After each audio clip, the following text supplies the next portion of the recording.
Saudara-saudari terkasih di dalam Tuhan Yesus Kristus, semoga kita semua dalam keadaan sehat bersama keluarga. Saat ini marilah kita mendengarkan bacaan kitab suci dan renungan harian Jumat 23 Juli tahun 2021. Bacaan pertama, bacaan dari kitab Keluaran. Di Gunung Sinai Tuhan bersabda demikian, "Akulah Tuhan Allahmu yang membawa engkau keluar dari tanah Mesir, dari tempat perbudakan. Janganlah ada padamu Allah lain di hadapanku. Jangan membuat bagimu barang yang menyerupai apapun yang ada di langit, di atas bumi atau di dalam air di bawah bumi. Jangan sujud menyembah kepadanya atau beribadah kepadanya. Sebab aku Tuhan Allahmu adalah Allah yang cemburu, yang membalas kesalahan bapa ke dalam diri anak-anaknya, dalam keturunan yang ketiga dan keempat dari orang-orang yang membenci aku. Tetapi aku menunjukkan kasih setia kepada beribu-ribu orang, yaitu mereka yang mengasihi aku dan yang berpegang pada perintah-perintahku.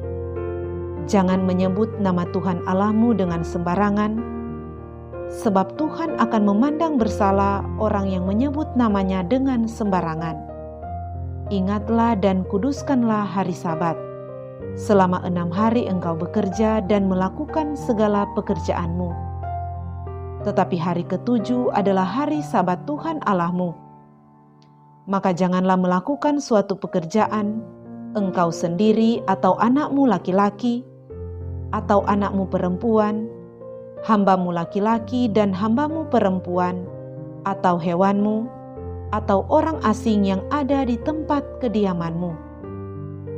Sebab 6 hari lamanya Tuhan menjadikan langit dan bumi, laut dan segala isinya. Dan pada hari ke-7 ia beristirahat. Itulah sebabnya Tuhan memberkati hari Sabat dan menguduskannya. Hormatilah ayah dan ibumu, agar umurmu panjang di tanah yang diberikan Tuhan Allahmu kepadamu. Jangan membunuh, jangan berzina, jangan mencuri, jangan bersaksi dusta terhadap sesamamu. Jangan mengingini rumah sesamamu, jangan mengingini istrinya, atau hambanya laki-laki, atau hambanya perempuan, atau lembunya, atau keledainya, atau apapun yang dimiliki sesamamu. Demikianlah sabda Tuhan. Syukur kepada Allah. Bacaan Injil. Inilah Injil Yesus Kristus menurut Matius. Dimuliakanlah Tuhan. Sekali peristiwa Yesus bersabda kepada murid-muridnya, "Dengarkanlah arti perumpamaan tentang penabur. Setiap orang yang mendengar sabda tentang kerajaan surga dan tidak mengerti, akan didatangi si jahat yang akan merampas apa yang ditaburkan dalam hatinya. Itulah benih yang jatuh di pinggir jalan.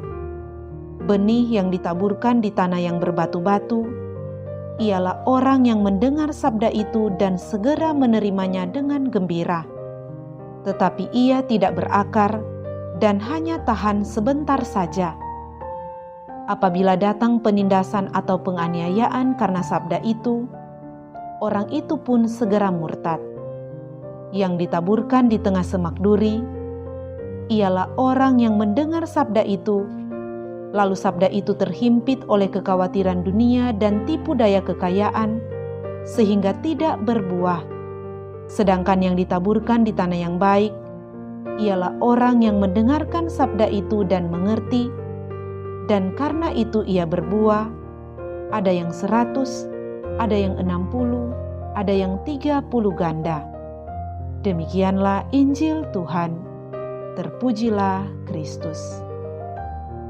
Saudara-saudari terkasih di dalam Tuhan Yesus Kristus, renungan kita di saat ini diberi judul Mendengar, Mengerti, dan Menghasilkan Buah. Saudara-saudari terkasih, pada kodratnya, manusia diciptakan sebagai makhluk istimewa karena diberi akal budi yang membedakannya dengan makhluk ciptaan lainnya. Melalui akal budinya, manusia dapat mengerti akan apa yang diserap oleh panca indera, kemudian memberi reaksi dengan pertimbangan yang wajar. Dari pengertian inilah timbul kebijaksanaan dalam mengambil keputusan atas setiap peristiwa dalam hidup. Saudara-saudari terkasih, bacaan Injil hari ini, Tuhan Yesus menegaskan betapa pentingnya mengerti, mendengarkan firman Tuhan, dan menghasilkan buah. Tuhan Yesus mengangkat sebuah perumpamaan tentang seorang penabur. Benih yang ditaburkan penabur tersebut pada beberapa jenis tanah yang berbeda menggambarkan sikap hati orang yang menerima benih sabda itu. Saudara-saudari terkasih, sesungguhnya orang yang beriman adalah orang yang mendengarkan sabda Allah dengan baik. Karena orang yang beriman memandang sabda Allah adalah sumber pengetahuannya. Kesetiaan untuk melaksanakannya menjadi jaminan bahwa seorang beriman mengetahui bahwa ia berada di jalan yang benar. Kejahatan, derita, ketidakberdayaan seringkali dialami oleh orang beriman karena ketidaksetiaannya. Perumpamaan penabur dan benih menuntun kita untuk memahami maksud Tuhan atas sabdanya. Tuhan senantiasa mengharapkan umat-Nya menyiapkan hati, memiliki keterbukaan hati untuk menuruti firman-Nya. Dalam tuntunan kehendak-Nya yang sungguh dapat ditemukan dalam Sang Sabda, manusia beroleh rahmat dan berkat yang melimpah. Saudara-saudari terkasih, apakah kita sudah menjadi tanah yang baik untuk sabda Tuhan? Atau justru hati kita seperti tanah yang berbatu-batu, sehingga tidak ada tanda-tanda kehidupan dalam diri kita? Saudara-saudari terkasih, kita dituntut untuk menjadi tanah yang baik bagi sabda Tuhan.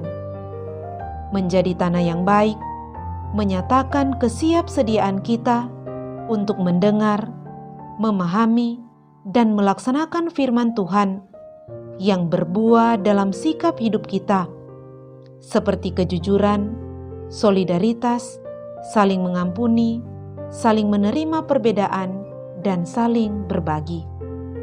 Semoga kita menjadi tanah hati yang baik, yang mau mendengar, memahami, dan melaksanakan firman Tuhan itu dalam kehidupan kita setiap hari.